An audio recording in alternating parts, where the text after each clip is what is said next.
आइए हम मिलकर प्रार्थना करें और परमेश्वर के अभिषेक को इस जगह के ऊपर मांगे। हालेलुया। खुदावन, हम आपका शुक्रिया अदा करते हैं, आपकी आशीष, आपका बरकत इस जगह के ऊपर मांगते हैं। परमेश्वर, आपकी आत्मा हमारी अगुवाही करे। खुदावन, आप हमें छू लीजिए, आप हमें आशीष दीजिए। हर एक बंधन परमेश्वर जो वचन के विरोध में काम करता है वो आज इसी समय तोड़ दिया जाए। परमेश्वर, आपकी आत्मा हमसे बात करे, सीधे सीधे बात करे, और खुदावन हम आशीष किए जाए। यीशु मसीह के नाम से मांगते हैं, आमीन। ये जो बाइबल जो एक किताब है, ये केवल एक किताब नहीं है। इसके अंदर 66 अलग किताबों का एक मिलके एक किताब बनी है जिसको हम बाइबल बोलते हैं। और जब हम शुरुआत का बाइबल खोलते हैं उसको हम उत्पत्ति की किताब बोलते हैं, जहां परमेश्वर ने सारी सृष्टि की। और वो एक, मेरे हिसाब से अपने आप में एक भविष्यवाणी की किताब है। जब कभी भी भविष्यवाणी की बात होती है, बाइबल में ऐसी भविष्यवाणियां हैं जो पूरी हुई हैं, पूरी हो रही है। और बाइबल की आखिरी किताब जो है उसको प्रकाशित वाक्य बोलते हैं, और वो भी प्रेरित यूहन्ना ने लिखी थी, और वो भी एक भविष्यवाणी की किताब है। वो आज से 2021 साल पहले उसने लिखी थी, और वहां पर उसने आने वाले समय के बारे में, क्या होने वाला है, क्या होगा, किस तरीके से होगा, वो सारी बातें उसने इसके अंदर लिखी थी। मैं नहीं जानता कि 2000 साल पहले की बातें इस आदमी को कैसे पता थी। ये सही में परमेश्वर का किया हुआ काम है, क्योंकि परमेश्वर समय को बनाने वाला है।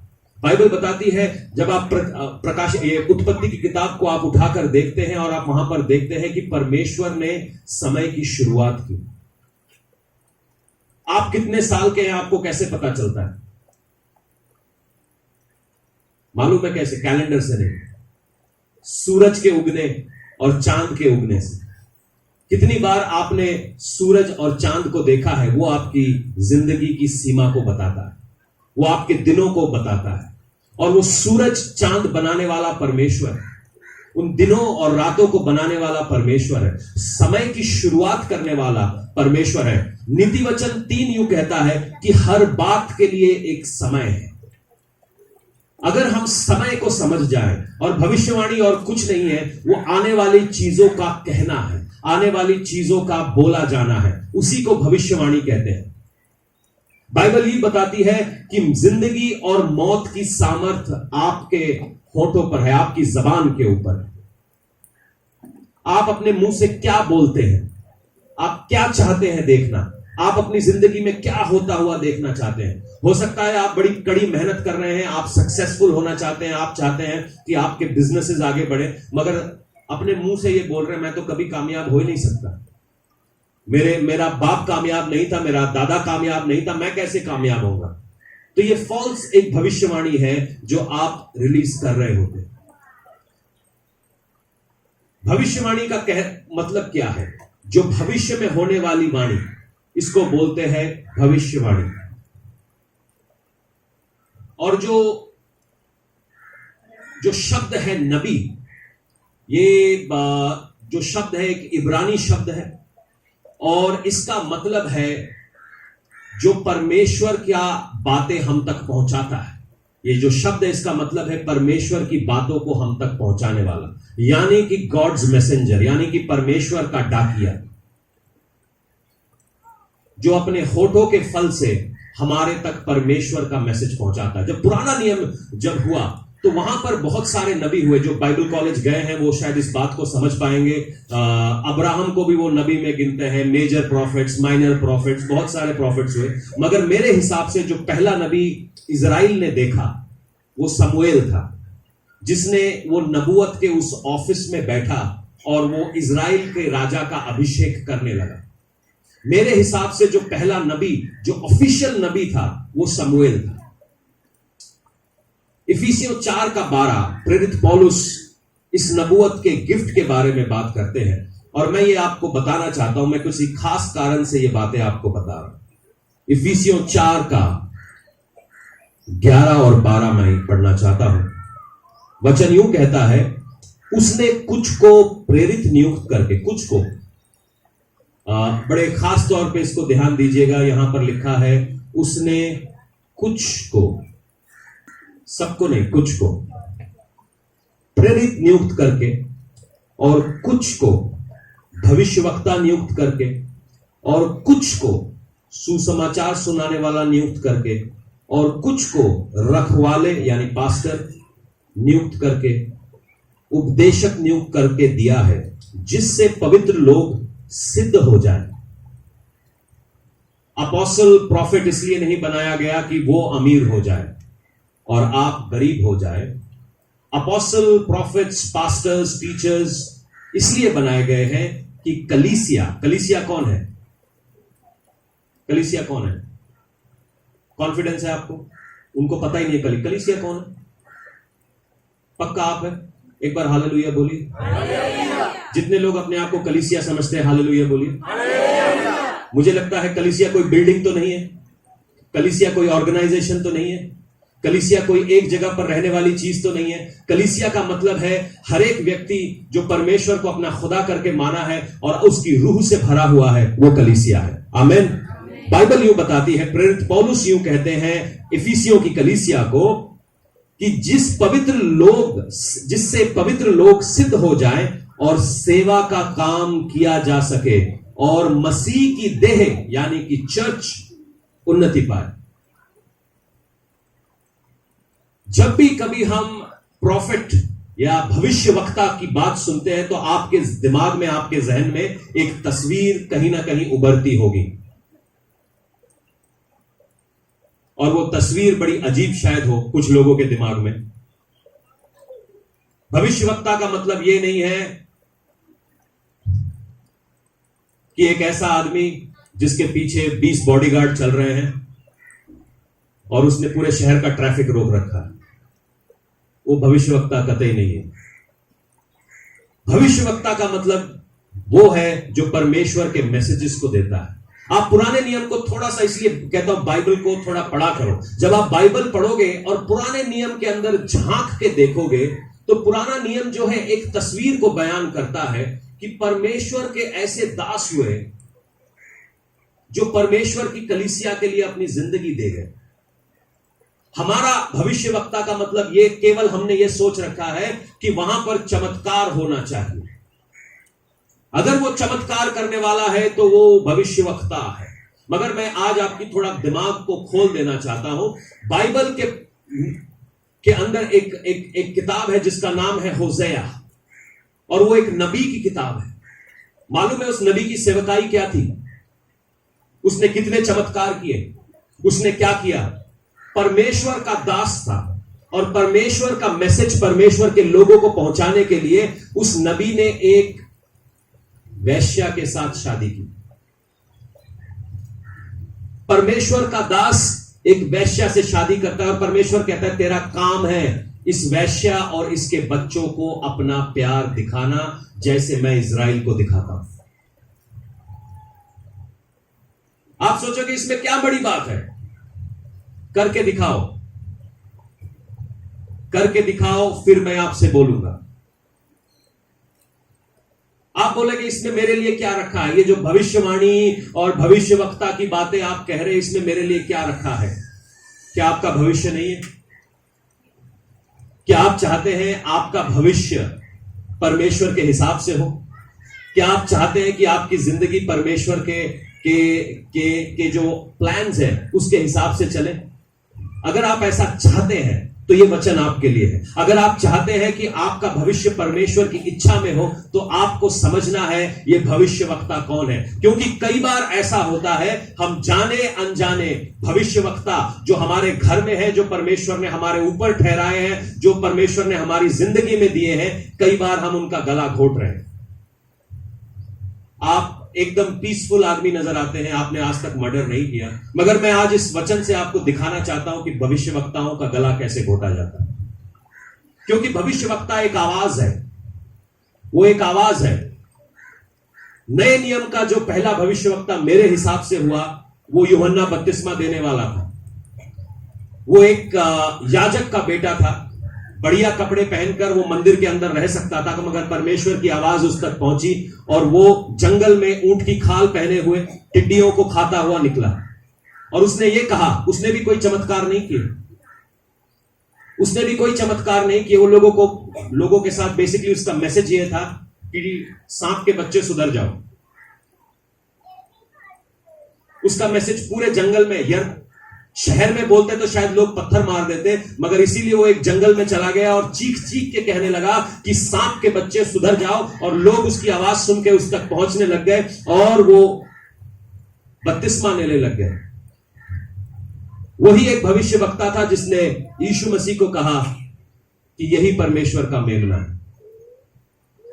यह भविष्यवक्ता ही हो सकता है जो परमेश्वर को पहचानता है, नहीं तो बाकी लोगों के लिए यीशु मसीह एक कारपेंटर था, बाकी लोगों के लिए एक साधारण सा दिखने वाला मनुष्य था। क्योंकि भविष्यवक्ता की आंखें, भविष्यवक्ता को वॉचमैन बोला जाता है, चौकीदार बोला जाता है, भविष्यवक्ता को सीयर बोला जाता है, जो आने वाले समय की चीजों को देख लेता है। यशाया ने अपने 750 साल पहले ही देख लिया था कि कंवारी गर्भवती होगी, और कोई पागल ही है जो लिख सकता है कि कंवारी गर्भवती होगी, क्योंकि अभी तक तो कोई कंवारी गर्भवती हुई नहीं थी। तो भविष्यवक्ता का मतलब है कि वो आप परमेश्वर की आवाज को सुनने वाला, परमेश्वर की इच्छा को जानने वाला। अगर आप इन अंतिम दिनों में चलना चाहते हैं, तो आपको भविष्यवाणी को जानना बहुत जरूरी है। भविष्यवाणी का मतलब नहीं है परमेश्वर ने मुझे तुम्हारे लिए एक वर्ड दिया है, मेरे पास आपके लिए वचन है। यहां पर कितने आदमी होंगे? करीबन 100 से ऊपर आदमी होंगे। आप में से 2022 में कुछ लोगों का पैसा बढ़ने वाला है। प्रोफेसी हुई है भाई, ताली वाली बाजाओ, नाचो थोड़ा सा। साहब कितने पैसे बढ़ने वाले हैं? कितना बढ़ेगा? 5 रुपया भी पैसा बढ़ना ही होता है, 500 रुपया भी पैसा बढ़ना होता है, 5000 रुपया भी नहीं। आपके बजने वाले प्रोफेसी, आधा आप चर्च नाच रहा है। तुम्हारा नाम मां से है, सा से है, ला से है, तुम्हारे घर बनने वाले हैं। यहां से कितने मां से मां वाले बैठे हैं? मां से कितने का नाम है? एक भी नहीं, 2, तुम्हारा घर बनने वाला। सा से कौन है? सा, तुम्हारा घर बनने वाला। ये प्रोफेसियां नहीं होती, ये जोकरी है। आपने कब एलीशा को ऐसा करते हुए देखा? कब एलीजा को ऐसा करते हुए देखा? कब प्रभु यीशु मसीह को करते हुए देखा? कब आपने यूहन्ना को ऐसा करते हुए देखा? कब आपने परमेश्वर को ऐसा करते हुए देखा? हम कई बार कंफ्यूज हैं। मैं ये वचन बच्चों को इसलिए बताना चाह रहा हूं क्योंकि बच्चे भी समझे। क्योंकि बाइबल यूं बताती है कि अंत के दिनों में मैं अपनी रूह हर फर्दे बशर के ऊपर उंडेलूंगा। हर ऐसी चीज, जोएल 2:28 में इस प्रकार से लिखा है, हर एक के ऊपर उंडेलूंगा। आपके जो बुजुर्ग हैं वो सपने देखेंगे। जितने बुजुर्ग हैं एक बार आमीन बोलिए। कोई यहां पे बुजुर्ग है ही नहीं। और आपके जो बच्चे हैं वो दर्शनों को देखेंगे। तो इसलिए मैंने बच्चों को यहां पे बिठा के रखा है। आखिर का एक ऐसा समय आ रहा है कि बच्चों के मुंह से परमेश्वर अपनी प्रेज करवाएगा। और कई बार हमको ऐसा लगेगा ये तो मेरा बच्चा है, इसको मैं क्यों बोलने दूं। मैरी जो यीशु की मां थी, उसके साथ भी यही प्रॉब्लम थी। किसी को नहीं पता था कि जगत का उद्धारकर्ता किसके घर पैदा हो रहा है, मगर एक औरत थी मैरी, उसको मालूम था जगत का उद्धारकर्ता मेरी गोद में, वो मेरी कोख के अंदर। उसने उसको जन्म दिया, उसने उसको दूध पिलाया, उसने उसकी नैपियां चेंज की। जब हम काना की शादी में देखते हैं वहां पर मैं खत्म हो जाती है और यीशु मसीह को वहां पर बुलाया गया है, और मैरी ही है जो यीशु को, लोगों को कहती है कि मैं, यीशु को जाके कहती है कि मैं खत्म हो गई है, मैं खत्म हो गई है। यीशु बोलता है मेरा क्या काम इसमें, मैं तो यहां पे बुलाया गया हूं। फिर वो वहां से हटती है और बाकियों को कहती है जो ये कहे वो कह देना। क्योंकि मैरी को मालूम था कि ये चमत्कार करने वाला व्यक्ति है। मैरी को मालूम था कि ये ऐसा व्यक्ति है जो कुछ नहीं से सब कुछ बना सकता है। क्योंकि उसने उसको पैदा किया था, वो उसको बहुत करीबी से जानती थी। अगर कोई उद्धारकर्ता को सबसे करीब से जानता था या पवित्र आत्मा को सबसे करीब से जानता था, वो थी मैरी। मैं चाहूंगा इसी बात को ध्यान में रखते हुए हम लूका रचित सुसमाचार उसके 8:19 में जाएंगे। मैरी जो काना की शादी में यूं कह रही है कि यीशु से कहो मैं खत्म हो गई है, वो चमत्कारों को करने वाला यीशु है। मगर लूका 8:19 में कुछ कहानी अलग हो रही है। प्रभु यीशु मसीह ने अपनी सेवकाई स्टार्ट कर दी है। मैं आपके लिए पढ़ देना चाहता हूं। उसकी माता और उसके भाई उसके पास आए, पर भीड़ के कारण उससे भेंट ना कर सके। उससे कहा गया, तेरी माता और तेरे भाई बाहर खड़े हुए हैं, तुझसे मिलना चाहते हैं। 21वीं आयत को बहुत ध्यान से पढ़िएगा। उसने इसका उत्तर में उससे कहा कि मेरे माता और मेरे भाई ये ही हैं जो परमेश्वर का वचन सुनते और मानते हैं।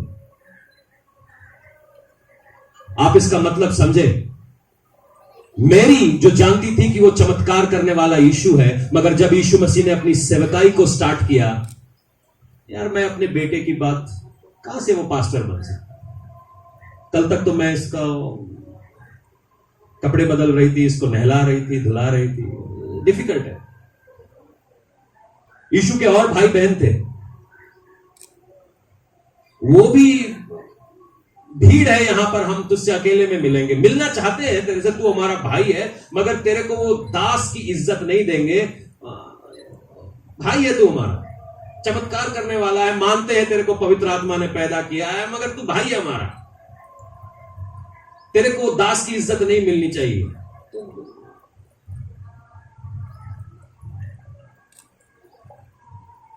ये खाली आपकी जिंदगी में नहीं हो रहा, मेरी जिंदगी में नहीं हो रहा, यीशु मसीह के जीवन में हो रहा। मामला यहीं पे रुकता नहीं है, मामला यहीं पे रुकता नहीं है।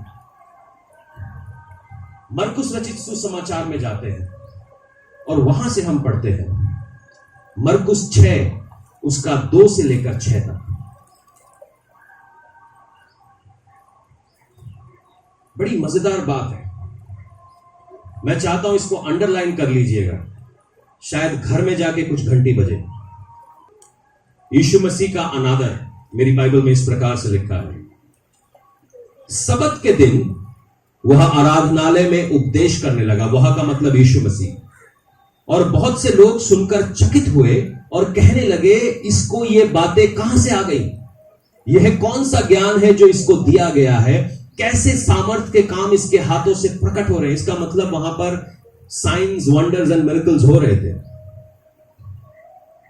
क्या ये वही बढ़ई नहीं जो मरियम का पुत्र है और याकूब, योसेस, यहूदा, शमौन का भाई है?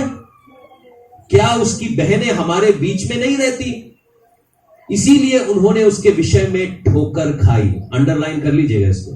यीशु ने उनसे कहा कि भविष्यवक्ता का अपने देश और अपने कुटुंब और अपने घर को छोड़ और कहीं भी निरादर नहीं होता। बात यहीं पे खत्म नहीं हो जाती।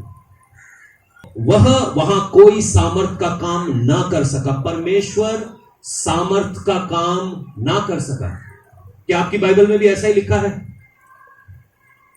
क्या आपकी बाइबल में ऐसा ही लिखा है? क्या यीशु मसीह जो सारी आत्मा, सारे अभिषेक, सारी ताकत के साथ भरा हुआ है, वो सामर्थ का काम ना कर सका? और उसने उसे उनके अविश्वास पर आश्चर्य हुआ और वह चारों ओर के गांव में उपदेश करता हुआ फिरा। यीशु मसीह ने कुछ ही के ऊपर हाथ रखे और कुछ ही चंगे हुए। वो सामर्थ का काम ना कर सका। आप लोग यीशु मसीह को मानते हैं? हां? और आपकी जिंदगी में सामर्थ का काम क्यों नहीं हो रहा है? जवाब शायद इन आयतों में है। जवाब शायद इन आयतों में है। वो आत्मा से भरा हुआ है, वो अभिषेक से भरा हुआ है, वो ताकत से भरा हुआ है, मगर कई बार हम उसको देख नहीं सकते हैं, उसको समझ नहीं सकते हैं। वो कई बार गधों के मुंह से भी नबियों से बात कर लेता है और हम उसके विषय में इसी करके ठोकर खा रहे हैं।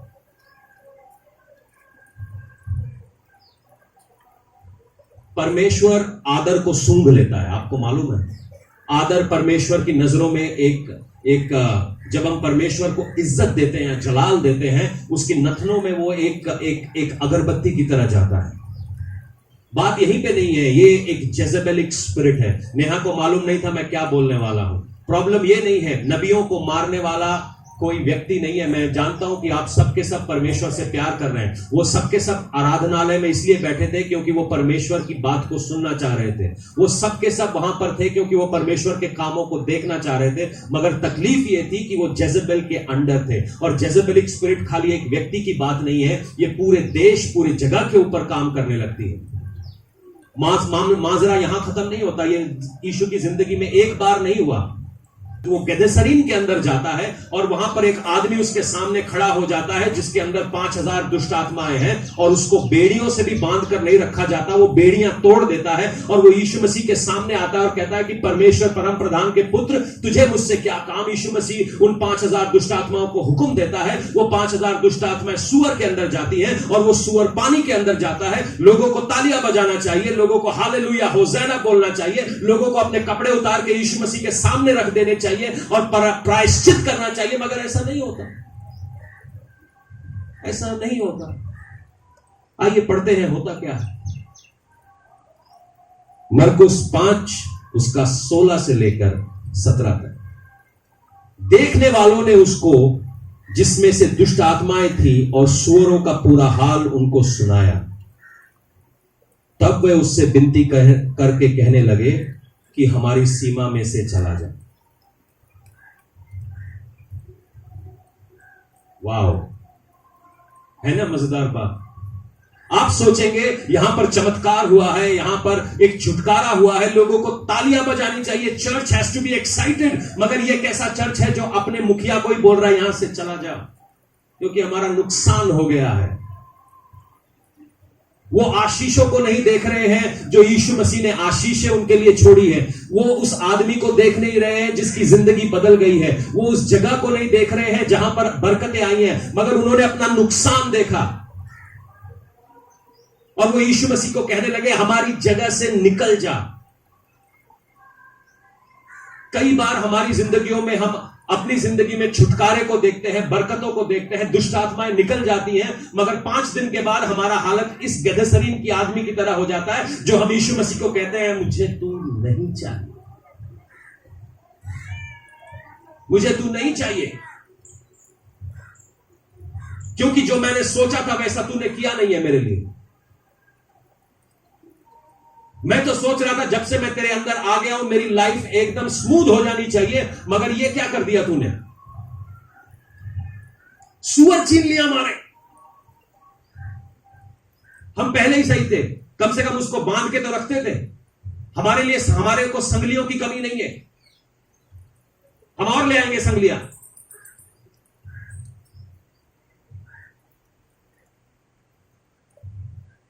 मैं चाहता हूं एक आयत को पढ़े और हम समझे कि भविष्यवक्ता परमेश्वर की नजर में कितना इंपॉर्टेंट है, या भविष्यवाणी का गिफ्ट परमेश्वर की नजर में कितना इंपॉर्टेंट है।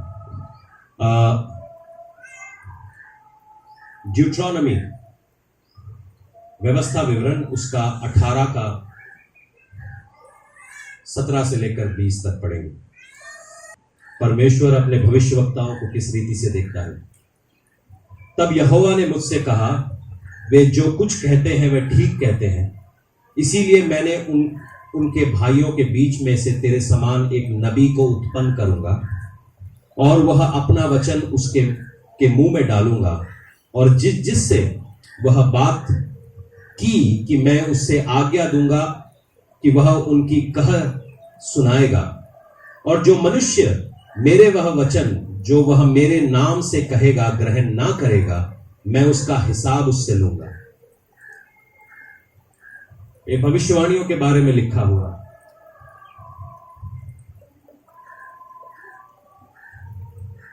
परंतु जो नबी अभिमान करके मेरे नाम से कोई ऐसा वचन कहे जिसकी आज्ञा मैंने उसे नहीं दी हो, या पराये देवताओं के नाम से कुछ कहे, वह नबी मार डाला जाए। मैंने एक नबी, सो कॉल्ड नबी को कुछ दिनों पहले सुना कि मैं कौन हूं, आप लोग सब मिस्री हो, मैं मूसा हूं, और परमेश्वर का मेरे को ऊपर से क्या आया, कॉल आया है कि आपसे मैं पैसे लूट सकता हूं। तो ये व्यवस्था विवरण की किताब भाई साहब को जरा भेज देना टेक्स्ट करके।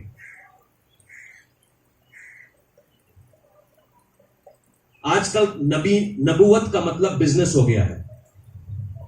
आप नबी से मिलने जाएंगे 10,000 रुपए लगते हैं। मैं भी सोचता हूं मैं थोड़ा स्टार्ट कर दूं, फ्री में आप लोगों से मिलता रहता हूं, फिर भी गालियां खाता रहता हूं।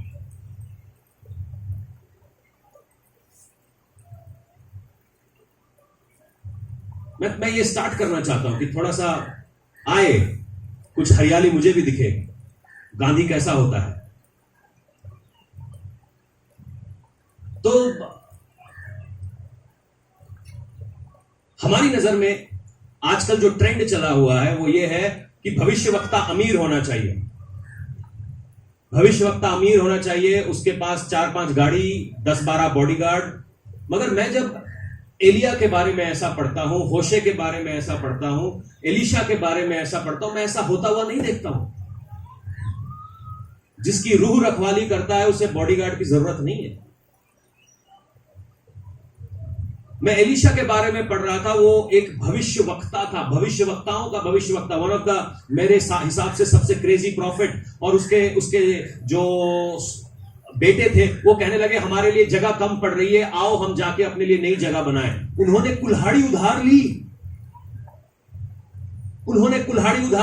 और कुल्हाड़ी का जो बट्टा था वो पानी में गिर गया। और वो दौड़ के एलीशा के पास आया कि यार हमारे पास कुल्हाड़ी के पैसे देने के पैसे नहीं है। एलीशा ने नहीं कहा मेरे लिए मीटिंग ऑर्गेनाइज करो, आज गोल्ड ऑफरिंग होगी, जितना गोल्ड है मेरे पास डाल देना। अभी आप हंस रहे हैं, मगर आप में से बहुत सारे लोग ये गोल्ड ऑफरिंग्स कर चुके हैं।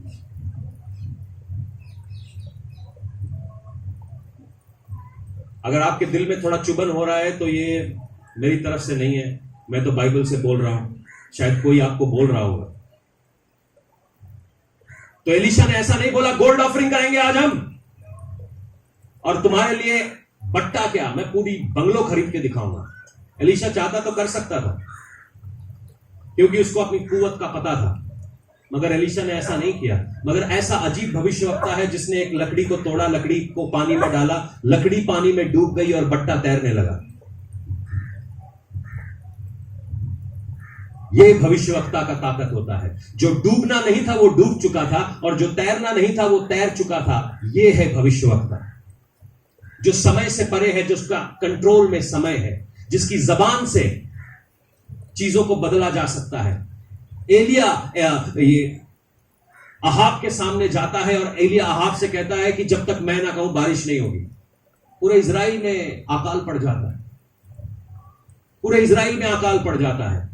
मगर वो चुपचाप से परमेश्वर का दास एक कीरत नाम के कुंड के बगल में बैठा रहता है, जहां से कौवे उसको खाना खिलाते हैं। साहब, कौवे के मुंह से कभी खाना खाया? कौवा तो छोड़ो, अगर आपने अपने घर में कुत्ता रखा उसके मुंह से भी नहीं खाओगे आप। कौवे कोई थाली में परोस के खाना नहीं ला रहे। आपने कभी कौवों को खिलाते हुए देखा है? मगर परमेश्वर का दास उस कौवे के मुंह से खाना खाने लगा। इसके लिए भी परमेश्वर का आज्ञाकारी होना बहुत जरूरी है। हम चाहते हैं कि हम परमेश्वर के मिरेकल्स को देखें, मगर आज्ञा माने बिना आप कोई मिरेकल देखने वाले नहीं है। मेरे पास ऐसा कोई साइंस नहीं है जो मैं आपको आज्ञा माने बिना दिखा सकूं। कुछ लोगों के पास होगा मगर मेरे पास नहीं है, आई एम सॉरी। वो कौवों के मुंह से रोटी खाने लगा और बाद में बताते हैं वो झरना सूख गया।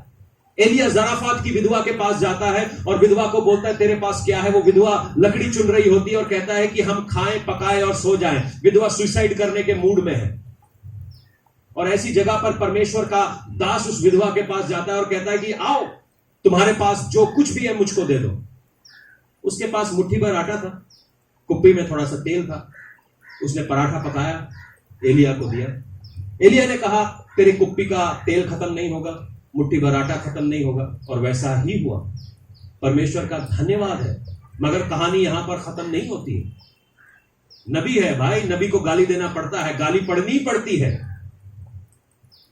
इतनी गालियां मुझे स्कूल में नहीं पड़ी जितनी यहां पे पड़ चुकी है। मजेदार बात है, आइए चलते हैं। पहला राजा 17:24 पढ़ेंगे। ये विधवा का जो बेटा है वो मर जाता है। विधवा ने अभी अभी चमत्कार देखा है कि जो लोग उसको पूछ भी नहीं रहे थे वो उसको पूछने लग गए, उसके घर में आ गए। उसके घर में आटा नहीं खत्म हो रहा, तेल नहीं खत्म हो रहा। मगर मजेदार बात है, उसका बेटा मर जाता है। और उसके बाद ऐसा होता है कि एलिया परमेश्वर से प्रार्थना करता है और उसका बेटा जिंदा हो जाता है। जो क्लाइमैक्स है वो 24वीं आयत में है।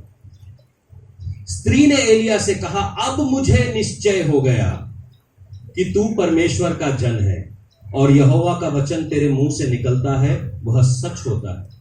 बहन जी, आपके घर में अभी तक आटा आप बरत रहे थे, तेल आप बरत रहे थे, पैसा आपने एक खर्च नहीं किया, तब तक आपको मालूम नहीं था कि एलिया परमेश्वर का जन है या नहीं।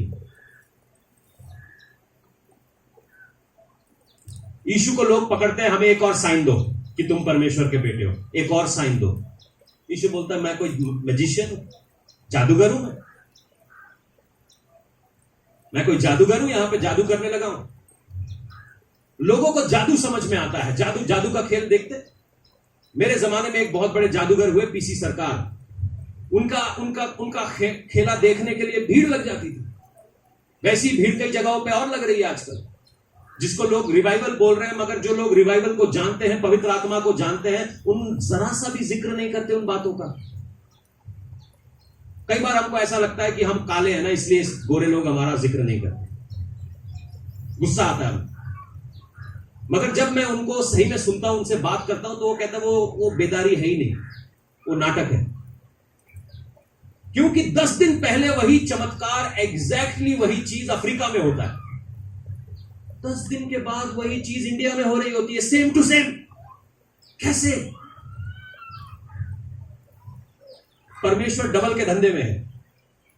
एक बार हमें समझ में आ गया, नहीं आया, हम इंडिया में भी करेंगे जाओ, फिर इंडिया में हो गया, फिर और कहीं पे हो रहा होगा। वही चीज, वही मिरेकल, उसी तरीके से मिरेकल अफ्रीका में होता है, और उसके 10 दिन के बाद यहां पर मैं, हो सकता है परमेश्वर करता हो, मगर same to same. Same to same कैसे?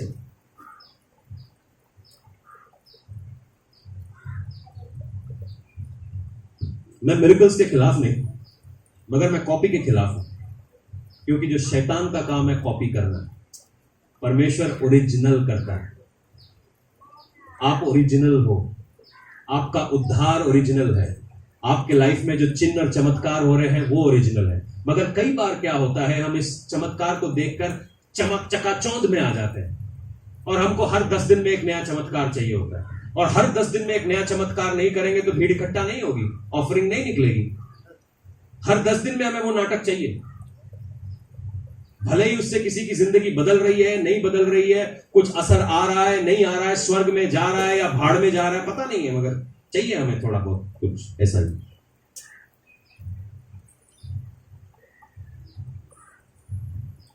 हमको भविष्यवक्ता का जो मतलब है वो नहीं मालूम। ये जो शब्द है नबी, ये नबी पूरा खाली शब्द नहीं है। ये नबी जो शब्द है, इसको कहते हैं नबी उत्तयम। ये पूरा शब्द है इब्रानियों का। इसका मतलब है जिसकी जबान का फल, जो वो कहता है वो होता है।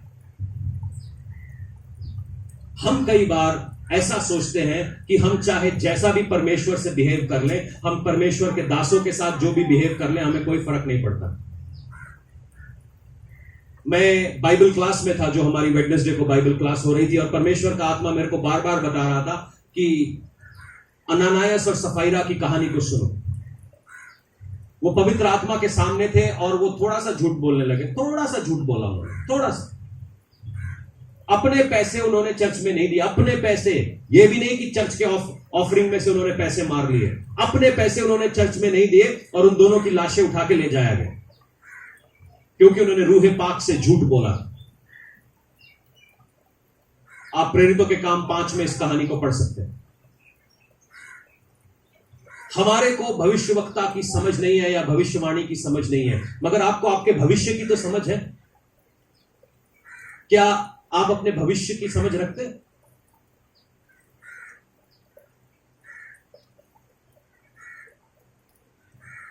क्या आपको मालूम है आपका भविष्य क्या है? कितने लोग पैसे बचाते हैं? 10 रुपए महीने के बचाते। क्यों बचाते? कल काम आएंगे। कल की समझ है हमें, इसका मतलब आप समझदार हैं, क्योंकि कल की समझ है हमें। मगर कल की समझ है तो कल बनाने वाले की भी समझ होनी चाहिए, जो मेरे को कल ले चलता है उसकी भी समझ होनी चाहिए। क्योंकि परमेश्वर ऑनर को समझता है, इज्जत को समझता है। हमको लगता है कि चर्च जाने से मैं मसीह हो जाऊंगा, जैसे मैं जिम जाके ऐसा आधा घंटा बैठा रहूं वहां पे और मेरे सिक्स पैक निकल आएंगे। कई लोग करते हैं, वो जिम जाके आधा आधा घंटा करते अजय, बैठे रहते हैं और आपस में चार आदमियों से बातें कर लेते हैं। अच्छा तूने क्या बनाया, कौन सी शर्ट खरीद रहे, खुद भी एक्सरसाइज नहीं करेंगे, किसी और को करने भी नहीं देंगे, बैठे रहेंगे वो। और उनको लगता है हाँ जिम से आगे में बहुत मेहनत हो गई। अपनी बीवी को आके दिखाएंगे गीला टॉवल, पता नहीं कहां से गीला करके लाते हैं, मुझे नहीं मालूम, शायद प्याऊ से गीला करते होंगे। उसी प्रकार से चर्च में बैठने से भी आप फायदा कुछ नहीं होगा जब तक आप मेहनत नहीं करेंगे, जब तक आप रूहे पाक में नहीं भरेंगे, जब तक आप आत्मा में नहीं भरेंगे, आपको प्रॉफिट कुछ नहीं होने वाला है। पहला थिस्सलुनीकियों 5:20 पढ़ेंगे, सब मिलके पढ़िएगा। ये सबने निकाल लिया है। बाइबल यहां पर कहती है भविष्यवाणियों को तुच्छ ना जानो, भविष्यवक्ताओं को तुच्छ ना जानो। प्रेरित पौलुस यूं कहते हैं पहला कुरिन्थियों 14 में कि अगर आप अन्य भाषा बोलते हैं और आप भविष्यवाणी करते हैं, चर्च सेटअप के अंदर भविष्यवाणी करना ज्यादा बढ़िया है। भविष्यवाणी करना ज्यादा बढ़िया क्यों है? क्योंकि जो अविश्वासी हैं उनको भविष्यवाणी समझ में आती है। भविष्यवाणी बहुत पावरफुल चीज है क्योंकि वो भविष्य के अंदर आपको एक आईना देती है, भविष्य के अंदर एक दर्शन देती है। और हम कई बार हमारे सामने जो भविष्यवाणियां होती हैं उनको तुच्छ समझ लेते हैं, उनको हम परखते नहीं है, हम उनको जानते नहीं है, उनकी वैल्यू को नहीं समझते हैं। जो वचन परमेश्वर ने 1000 से ऊपर जो भविष्यवाणियां आपके लिए की हैं कि मैं तुझे कभी छोड़ूंगा नहीं, मैं तुझे कभी त्यागूंगा नहीं, मैं तुझे कभी झिड़कूंगा नहीं, वो सारी बातें यहां पर हैं, वो सारी बातें यहां पर लिखी हैं। वो हम भविष्यवाणियों को रिसीव क्यों नहीं करते? क्योंकि हम भविष्य वक्ता को नहीं जानते, जिसने वो पैगाम भेजा है कई बार हम उसको नहीं जानते। सामने की चमड़ी को देख के हम रिसीव करते हैं, सामने के प्रेजेंटेशन को देख के हम रिसीव करते हैं।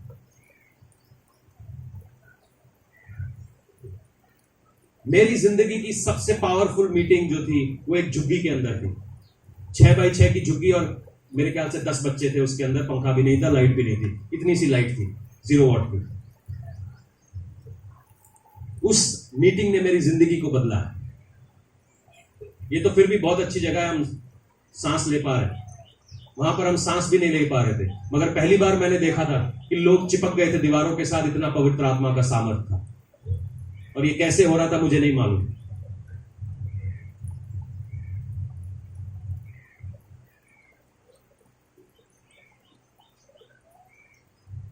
हमारा भविष्य परमेश्वर ने बनाया है।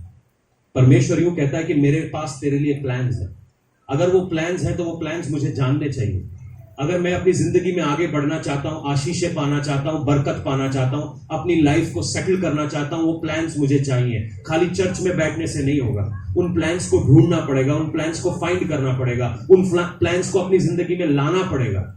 नक्शा बना के छोड़ने से घर नहीं बन जाता है। नक्शा का मिलना एक बात है, घर का बनना दूसरी बात है।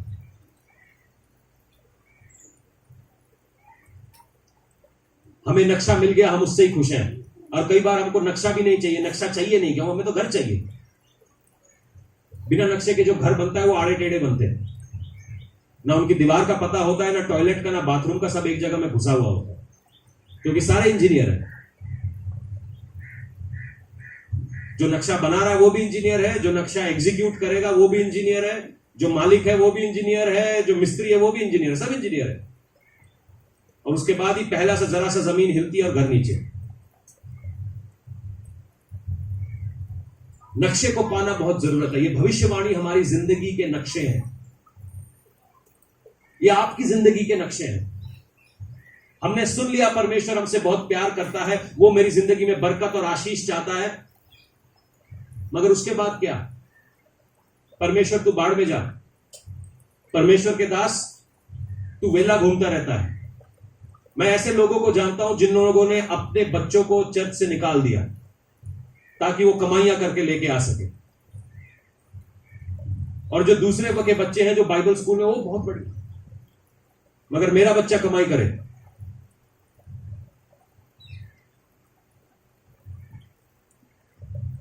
आप परमेश्वर से दूर होकर आशीषित रहोगे? मेरी समझ में तो नहीं आता, शायद आपकी समझ में आता हो, आप शायद मुझसे ज्यादा समझदार हो, मगर मेरी समझ के हिसाब से आप परमेश्वर से दूर रह के चाहे आप करोड़पति भी बन जाए तो आप आशीषित नहीं हो। क्योंकि जो मजा सूखी दाल रोटी में परमेश्वर के साथ आता है वो शायद बिरयानी में भी ना है। मेरी मेंटालिटी थोड़ी पुरानी है, मैं मूसा के जैसा हूं। अगर प्रभु तू नहीं है तो मैं जाना नहीं चाहता वहां पर। अगर तू है तो मैं जहन्नम में भी उतर जाऊंगा। अगर तू नहीं है मेरे साथ तो मैं नहीं जाता, क्योंकि परमेश्वर के साथ मौजे होते हैं। अगर जहन्नम में भी वो आपके साथ उतर जाए। दानियल शेर की मांद में डाल दिया गया था। मजेदार बात है, वो शेरों ने उसके, मेरे को लग रहा है पूरी रात कैसे बिताई होगी, शेरों के ऊपर सोया होगा, शेरों के ऊपर सोया होगा। हम तो शेरों की सवारी करने की बात बोलते हैं, शेर सवार। वो पहला बंदा है जो शेरों के ऊपर सोया होगा। सब शेर आ गए होंगे कि भाई अब खा तो पानी रहे, इसको बिठाई लो। एक आयत छोड़ के आपको मैं आपको एक बात बताना चाहता हूं, आपकी चाबी मैं आपके हाथ में देना चाहता हूं। यीशु को उसकी मां ने, यीशु को जो ये जेजेबेल की स्पिरिट है इसने बड़ा दबाया। एलिया के पीछे भी ये जेजेबेल की स्पिरिट थी, क्योंकि ये चाहती नहीं है कि लोगों को भविष्यवक्ता का पावर उनके हाथ में मिले। क्योंकि जब आप भविष्यवक्ता को रिसीव करते हो ना, मैं आपको एक चीज बताता हूं, एक आयत देता हूं, मत्ती 10:41 पढ़ेंगे। मैं चाहता हूं आप सब निकालिए इसको और जोर से पढ़िएगा मेरे साथ। जितने लोग यूट्यूब पे देख रहे हैं वो भी निकालिए। मत्ती 10:41 निकाल लिया सबने? ये आपकी चाबी है, ये आपकी चाबी है। निकाल लिया सबने? एक बार आमीन बोलिए। मैं ये बात आपको इसलिए बता रहा हूं क्योंकि कल से शायद आपके बच्चे भविष्यवाणी करने लगे। आपसे जो नीचे आए हैं, जो आपसे पीछे आए हैं, वो भविष्यवाणी करने लगे। क्योंकि एक ऐसा टाइम आ रहा है, और जब वो भविष्यवाणी करने लगेंगे ना, भविष्यवक्ताओं के साथ रहना आसान नहीं है। क्योंकि उनको पता है आप क्या बोलने वाले हो, क्या कहने वाले हो, कब धोखा देने वाले हो, कब कुछ करने वाले हो। आपको पता है कल से शायद आपका बेटा बोलेगा, पापा तू बाहर जाके गलत लोगों के साथ बैठ के आया ना, चुप जाके बैठ उधर, पढ़ाई कर, होमवर्क कर लिया तूने। ये होने वाला है, ये होने वाला है। तू ज्यादा आत्मिक हो रहा है, चल बैठ, मारा तेरे लपड़। मत करना, क्योंकि जब परमेश्वर बच्चों का मुंह खोलेगा ना तो तुम्हारी बोलती बंद होने वाली। बहुत सारे ऐसे खड़े होने वाले जिनका तुमको नाम भी नहीं पता, तुमको पता भी नहीं है वो कौन है। परमेश्वर एक ऐसी फौज को खड़ा कर रहा है, और बहुत जल्दी, बहुत जल्दी। तब तुम्हारे को जलन महसूस होनी चाहिए, क्योंकि तुम नहीं खड़े हो पाए। क्यों नहीं खड़े हो पाए? क्योंकि आपने उस कलाम का इज्जत नहीं की। मिलके पढ़ेंगे इसको। जो भविष्यवक्ता को भविष्यवक्ता जानकर ग्रहण करे, हाँ जी, सब पढ़िए। बदला पाएगा। जो धर्मी को धर्मी जानकर ग्रहण करेगा वो धर्मी का बदला पाएगा। वाह! बेशक आप भविष्यवक्ता नहीं है, मगर जब आप एक भविष्यवक्ता के एनॉइंटिंग को देखें, और जब उस एनॉइंटिंग को आप रिसीव करें, उस बंदे को आप रिसीव करें, उस बंदे की आप इज्जत करें। ये नहीं बोले कि वो वेला है, ये नहीं बोले कि वो बेवकूफ है। जब आप उसको रिसीव करें, आप उसको रिसीव करें, बेशक आप भविष्यवक्ता नहीं है, मगर उसका बदला आपको जरूर मिलेगा। जब हम झूठे भविष्यवक्ता को रिसीव करते हैं तो उसका बदला भी हमें जरूर मिलता है। जब हम सच्चे भविष्यवक्ता को रिसीव करेंगे तो उसका बदला भी हमें जरूर मिलेगा। मैंने बच्चों को आज इसलिए नहीं छोड़ा क्योंकि मैं जानता हूं कि इनके बीच में से परमेश्वर कुछों को खड़ा करने जा रहा है। भविष्यवक्ता का आदर, भविष्यवक्ता का आदर, ऑनर, इज्जत। इज्जत का मतलब ये नहीं है पास्टर जी एक ही गोडे पे क्यों हाथ लगाता है, दूसरे गोडे में क्या प्रॉब्लम है। मुझे लगता है एक गोडा मेरा ज्यादा पहना है, एक ही पे हाथ लगता है। फिर मैं कई बार देखता हूं कि कुछ जेब में से निकाल तो नहीं लिया। पास्टर जी ये आदर नहीं है। फिर बोले क्या, ये आदर है, यहां आदर है, ड्रामे में आदर नहीं, ड्रामे में आदर नहीं, यहां आदर है, यहां इज्जत है। अगर आप उसको रिसीव करना चाहते हैं तो उसको यहां पे रिसीव करिए। बेशक आपके घर में सोफा नहीं, पिलाने के लिए पानी का साफ गिलास ना हो, मगर आपका दिल, जब आप उसको दिल से रिसीव करते हैं ना, जो सही भविष्यवक्ता है वो मुट्ठी भर, एक विधवा के घर में, एक विधवा के घर में मुट्ठी भर आटा और मुट्ठी भर कुप्पी में जरा से तेल के लिए बैठा हुआ, वो भविष्यवक्ता है साहब। उसको 5 स्टार होटल में डालना चाहिए था, विधवा के घर में क्यों डाला आपने? क्यों डाला आपने विधवा के घर में? क्योंकि जब वो रिसीव करती है वो आशीष पाती है। सारा जमाना भूखा मर रहा होता है, मगर उसके घर में रोटी चल रही होती है। जब आप भविष्यवक्ता को रिसीव करेंगे, हम में से कुछ लोग भविष्यवक्ताओं का गला घोट सकते हैं। भविष्यवाणियों का गला घोट दो, आप भविष्यवक्ता का गला खुद ही घोट दोगे। आपको गाली देने की जरूरत नहीं है, आपको मुंह बनाने की जरूरत नहीं है। जो वो कहता है बस उसका उल्टा करते जाओ। चर्च आना है टाइम से, क्या है, हमने क्या कर लेंगे, वहां पे क्या मिल जाना।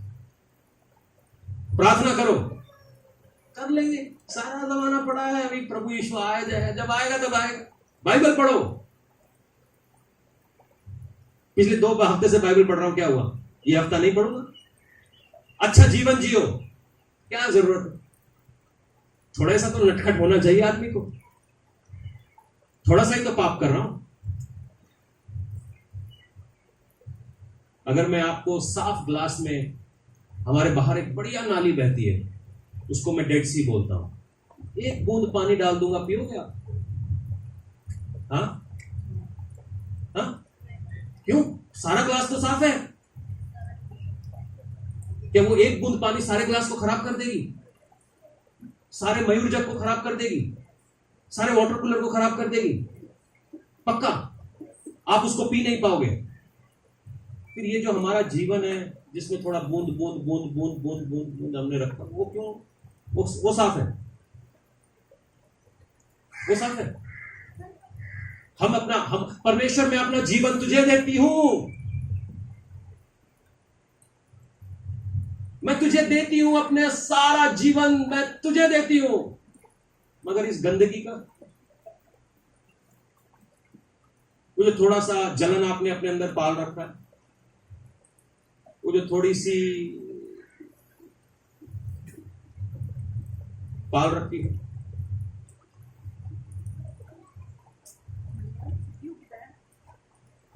परमेश्वर को दिखता है। आइए हम मांगे कि परमेश्वर हम आपको रिसीव कर सकें। हम अंधे ना बने, हम बेवकूफ ना बने। अगर आपको प्रतिफल चाहिए तो आप उस ऑनर को रिसीव करेंगे, वो भविष्यवक्ता को रिसीव करेंगे। कई बार हम बेवकूफ बन जाते हैं, बड़ी बड़ी जल्दी हम बेवकूफ बन जाते हैं और भविष्यवक्ता का गला घोट देते हैं। शायद ये भविष्यवक्ता आपके अंदर है। मैं आज बाहर बुला रहा हूं यीशु मसीह के नाम में। शायद ये आपके अंदर है, ये शायद आपके अंदर है और आपको मालूम भी नहीं है कि ये गिफ्ट आपके अंदर काम कर रहा है। मगर आप गला घोटने में इतने माहिर हैं कि आप किसी भी चीज का गला घोट देते हैं। आज इसको रिसीव करना सीखिए, आज इस पवित्र आत्मा को रिसीव करना सीखिए। आशीषों से भरिए, बरकतों से भरिए। इसको गला मत घोटिए, इसका गला मत घोटिए। भविष्यवाणियां करो। पौलुस कहता है भविष्यवाणियां करो। मैं कैसे करूं? कम से कम ये तो बोल सकती हो कि मेरे ऊपर आर्थराइटिस नहीं होगा, मैं बीपी से नहीं मरूंगा, मैं कोरोना से नहीं मरने वाला हूं यीशु के नाम में। और क्या है भविष्यवाणी? यही बात प्रॉफिट जी बोल देंगे और पीछे 4 आदमी नाच रहे होंगे, आप रिसीव कर लोगे। मैं तो आज आपको करने को कह रहा हूं। क्या मुश्किल है? क्या मुश्किल है? अभी तक तो आप ये बोलती मैं मर जाती तो अच्छा होता, मैं पैदा ही क्यों हुई। आज मैं थोड़ा सा उसको चेंज करने को कह रहा हूं। आज आप अपने आप से कहो मैं मरने के लिए नहीं बुलाया गया, मैं गलत कामों के लिए नहीं बुलाया गया हूं, मैं पवित्र जीवन जीने के लिए बुलाया गया। भविष्यवाणी और क्या है? बोलो ना अपने आप को, मैं आशीषों के लिए बुलाया गया हूं, मैं बरकतों के लिए बुलाया गया हूं। मैं बीपी और ब्लड शुगर की गोलियां खाने के लिए नहीं बुलाया गया हूं। मैं डॉक्टरों से चीरा लगवाने के लिए नहीं बुलाया गया हूं। मैं उधार के नीचे तले जिंदगी बिताने के लिए नहीं बुलाया गया हूं। क्या लगता है भविष्यवाणी करने में? अपने लिए, अपने ऊपर भविष्यवाणी करो ना, क्योंकि जिंदगी की ताकत आपकी जबान में है। उनका गला मत घोटो, क्योंकि जिस किसी ने भी भविष्यवक्ता से पंगा लिया वो बिस्तरों पे पड़े हुए हैं, वो बिस्तरों पे पड़े हुए हैं। बाइबल इसकी गवाही देती है। आपने येजेबेल के साथ सुना कि परमेश्वर क्या कहता है, मैं उसको डालूंगा, उसको बिस्तर पे डालूंगा, उसको बीमारी के बिस्तर पे डालूंगा। प्योर अनॉइंटिंग से पंगा मत लो,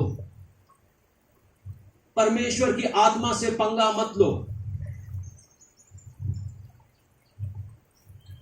हम प्रार्थना करें कि खुदावन आज आप हमें बुद्धि दीजिए, हमें बुद्धि दीजिए परमेश्वर।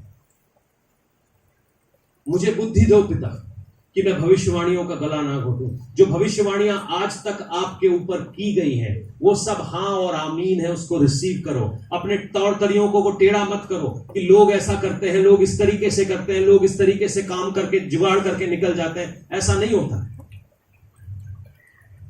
ऐसा नहीं होता। मैं जुगाड़ के लिए नहीं बनाया गया हूं, मैं आशीषों के लिए बनाया गया हूं, मैं बरकतों के लिए बनाया गया हूं। परमेश्वर ने मेरे को इसलिए रखा है कि मैं बरकतें पाऊं यीशु के नाम में। थोड़ी मेहनत करिए, अपनी आवाजों को ऊंचा करिए। आप अपनी जिंदगी में एक सेकंड लीजिए और सोचिए कि क्या होता हुआ देखना चाहते, क्या होता हुआ देखना चाहते, और उसकी घोषणा करिए। That's it. अपने आप को परमेश्वर के हाथों के नीचे दे दीजिए और उसकी घोषणा करिए। इस जेजेबेल को, भविष्यवक्ताओं को मारने मत दो, डांटने मत दो, भगाने मत दो। इसको बोलो गेट आउट, मेरी लाइफ से बाहर निकल।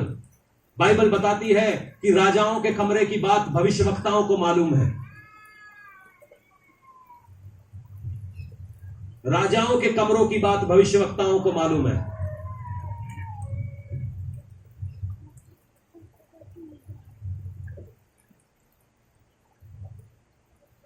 हालेलुया। धन्यवाद करें, हम धन्यवाद करें। आज परमेश्वर की आत्मा आपसे बात करने पाए, परमेश्वर का आशीष आपसे बात करने पाए। ये बहुत ही एक जरूरी मैसेज है। मुझे नहीं मालूम आपको कितना समझ में आया।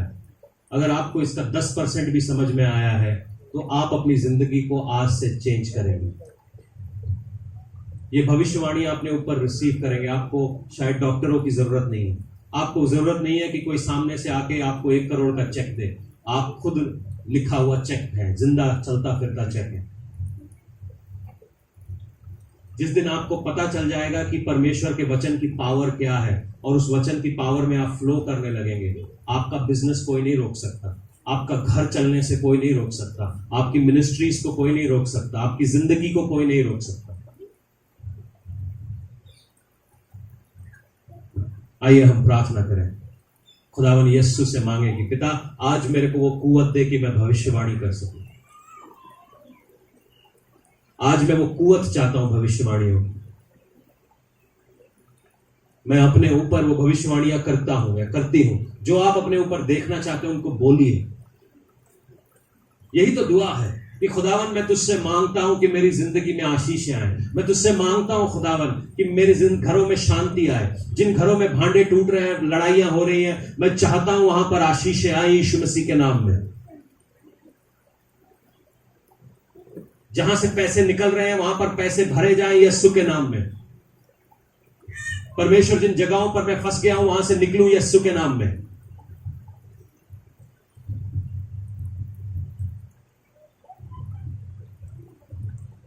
हालेलुया। धन्यवाद करें, धन्यवाद करें। आज भविष्यवाणी का समय है। Do not be a profit killer. एक भविष्यवक्ता को मारने वाले ना बने, इस भविष्यवक्ता को आदर देने वाले बने। एक भविष्यवक्ता को आदर देने वाले बनो। कम ऑन, प्रोफेसाय, भविष्यवाणी करो। मैं तुम्हें यह नहीं बोल रहा हूं कि देश के बारे में भविष्यवाणी करो या कल क्या होने वाला है। अपने ऊपर भविष्यवाणी करो। तुम्हारा भविष्य तुम्हारे जबान के ऊपर है। आज सारे श्राप जो अपने ऊपर बोले हैं, मैं मर जाती, मैं ये होता, आज उसको कैंसिल करो यीशु के नाम में। बोलो मैं जिंदा रहूंगा यीशु के आने तक, मैं तंदुरुस्त रहूंगा यीशु के आने तक। मैंने जो भी श्राप अपने ऊपर बोले हैं, जो भी मौत की कामनाएं अपने ऊपर की, आज मैं उसको कैंसिल करता हूं। अपने ऊपर जिंदगी बोलता हूं। मैं अपने ऊपर से डिप्रेशन को झिड़कता हूं यीशु के नाम में। मैं अपने ऊपर से व्यभिचार की बातों को झिड़कता हूं यीशु के नाम में। मैं अपने ऊपर से गरीबी की बातों को झिड़कता हूं यीशु के नाम में। मैं अपने ऊपर से हर एक नाकामयाबी को झिड़कता हूं यीशु के नाम में। हर एक बार जब मैंने भविष्यवाणियों का गला घोटा है, परमेश्वर मैं आज माफी मांगता हूं यीशु के नाम में। और मैं जानता हूं कि तेरी भविष्यवाणियां हाँ और आमीन है पिता। तू मेरा नुकसान नहीं चाहता परमेश्वर। मैं जानता हूं तू मेरी भलाई चाहता है। तू चाहता है कि मैं बढ़ूं, तू चाहता है मैं इंक्रीज हूं, तू चाहता है मैं चंगा हूं। अगर तू ऐसा चाहता नहीं तो सलीब पर मेरे लिए अपने जान नहीं देता, अपना कतरा कतरा लहू तू मेरे लिए नहीं बहाता, अपने पीठ पर मेरी शिफा के लिए कोड़े नहीं खाता। अगर तूने ऐसा किया है, मैं विश्वास करता हूं तू है, ये तेरी तरफ से है और मैं उसको आमीन करके रिसीव करता हूं। कोई तो कहे हालेलुया। ये सस्ता वाला हालेलुया है। अरे फेफड़ों को क्या छुट्टी पे गए हैं एतवार पे, हालेलुया बोलो। किडनी से आवाज आनी चाहिए हालेलुया।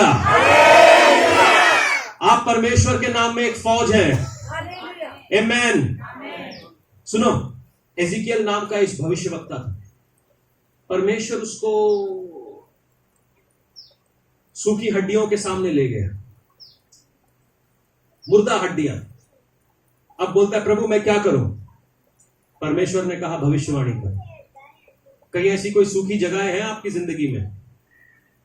किसी का पैसा होगा, पति पत्नी का रिश्ता होगा, बच्चे होंगे, दारू होगी, सूखा, जहां पे सूखा पड़ा हुआ है। नहीं, दारू से तो गीला होता है, मगर मैं वैसे बोल रहा हूं सूखा जहां पे पड़ा है ऐसा कोई ऐसा नहीं है जिनकी जिंदगी में सूखा पड़ा है। तो जिन्होंने ऐसे हाथ उठाए हैं खड़े हो जाओ। जो बाकी लोग बैठे रहो, आप आराम से बैठो, तमाशा वमाशा देख के आराम से जाना, टिकट के पैसे जरूर देना। हाँ, आज आप एक्सरसाइज करेंगे अपने सूखे को हटाने के लिए। एजिकियल को परमेश्वर ने कहा इन सूखी हड्डियों को बोल कि ये सेना बन जाए। अब धीरे धीरे बाकी सब सूखे वाले भी खड़े हो रहे, थोड़ी देर में सारा चर्च खड़ा हो जाएगा, मालूम है मुझे। सूखे का मतलब है जो चीज चल नहीं रही है, अड़ गया है, मामला अड़ा हुआ है, चल नहीं रहा। आपकी जिंदगी में क्या सूखा है ये आप जानते हैं और परमेश्वर जानता है, ठीक है जी। मगर मैं जानता हूं जब आप भविष्यवाणी करोगे तो ये सूखी हड्डियां सेना बन जाएंगी। आपका ये जो पैसा जो सूख रहा है ना, वो बन जाएगा कुछ, ठीक है। ये जो रिश्ते सूख रहे हैं वो कुछ बन जाएंगे। जहां पर आप हार रहे हो वहां पर आप जीतने लगोगे। मैं चाहता हूं आप भविष्यवाणी करो, आंखें करो बंद। और कोई नहीं है जिसके जिंदगी में कुछ सूखा चल रहा है, शर्म के मारे बैठे हैं। अभी बाद में आके नहीं बताना कि मेरा यहां सूखा है वहां सूखा है, पैसे नहीं पांदे साढ़े, पता नहीं पैसे किते गए, सारे किते गए। सारा रोना बाद में नहीं रोना। हुणे खुदा दा आत्मा कह रहा है, पंजाबी च गल कर रहा है, गाला नहीं कर रहे, गल कर रहे कि तुसी खड़े हो जाओ और जिवें परमेश्वर का आत्मा कहता है वैसे करो। देखना ताड़ी सूखियां हड्डियां च जान आंदी है कि नहीं। जेड़े तारे घुटने सो गए ने वो जग पैंदे नहीं यीशु नाम में। देखना, हुणे ही देखना तुसी। ये परमेश्वर हुणे दा परमेश्वर है, नाउ हुणे दा परमेश्वर है। वो कल नहीं करता। तानू अज भुख लगी है तो 4 दिन बाद रोटी नहीं भेजनी उसने। जे तानू भुखा भी लगी है तो खाना भी हुणे ही खाना है।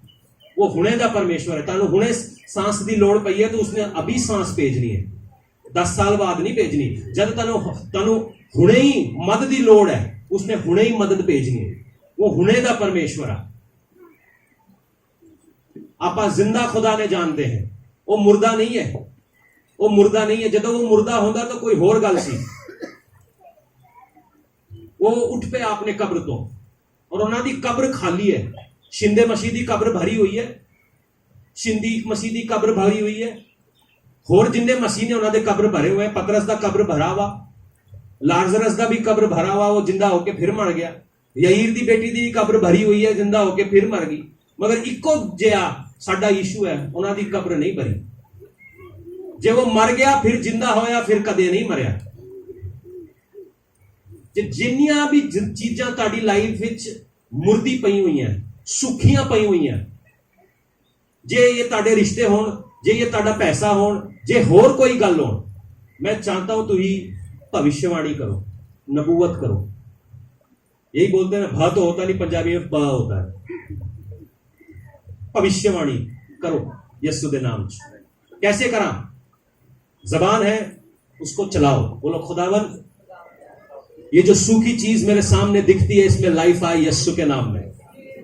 मेरे पैसों में लाइफ आई यीशु के नाम में, मेरी कोख में लाइफ आई यीशु के नाम में, मेरे ऊपर से ये ट्यूमर हटाया जाए यीशु के नाम में, मेरे सर के ऊपर से ये नशा हटाया जाए यीशु के नाम में, मेरे दिमाग के ऊपर से ये बोझ हटाया जाए यीशु के नाम में, मेरे ऊपर से आशीषें आए यीशु के नाम में, मेरा पति सही किया जाए यीशु के नाम में, मेरी पत्नी सही की जाए यीशु के नाम में। खुदावन उसमें जिंदगी फूक, उसमें जिंदगी फूक, उसमें जिंदगी फूक।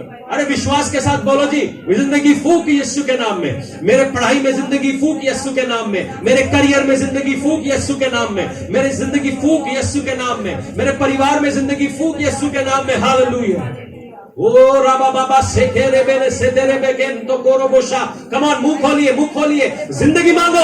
रीबा बाबा सेखे रे बेने शांति के राबा से। मेरे बिजनेस के ऊपर जिंदगी बोलते हैं, ओ मेरे पैसे के ऊपर जिंदगी बोलते हैं, ओ मेरे परिवार के ऊपर जिंदगी बोलते हैं। हालेलुया। हर एक दुष्ट आत्मा निकलती है आज यीशु के नाम में। हालेलुया। ओ बाराबा सेखे रे बेने, जिसने भी आपको रोका हुआ है, जिसने भी आपको जकड़ा हुआ है, आज यीशु के नाम से वो हटाया जाए, आज यीशु के नाम से वो हटाया जाए, आज यीशु के नाम से वो हटाया जाए। कम ऑन, मांगो मांगो मांगो मांगो। उसने तेरे को एक स्टील के ग्लास में पानी ला कर दिया और तब से तेरे शरीर में गड़बड़ चल रही है।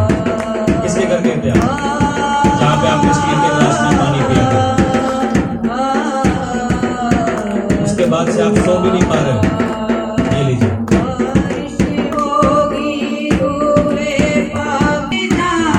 Fire in the name of Jesus.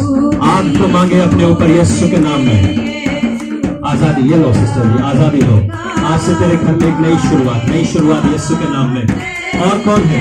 Ira बाबा से खेरे बिने से तेरे बिना से दीवाना से तेरे गकासो। हालेलुया।